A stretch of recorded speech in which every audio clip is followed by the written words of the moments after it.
যদিও বিজেপিকে পাল্টা আক্রমণ শানালেন তৃণমূল নেতা কুণাল ঘোষ। সাফ বললেন বিজেপি বাংলাকে ডিস্টার্ব করছে, কখনো কুৎসা, কখনো বাংলা ভাষাকে আক্রমণ করে, কখনো আমলাতন্ত্রকে হুমকি দিয়ে বাংলাকে বিরক্ত করছে বিজেপি। এই এসআইআর তাতে নয়া সংযোজন।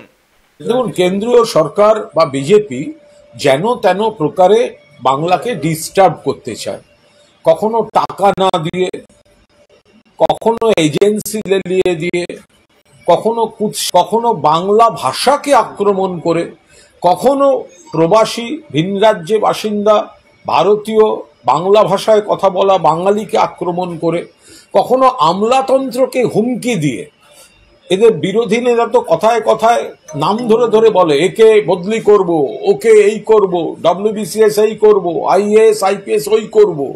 তো এটাই একটা উচ্চতর ফরম্যাটে নির্বাচন কমিশনকে ব্যবহার করে বিজেপি করছে কিনা সেগুলোও খতিয়ে দেখা দরকার।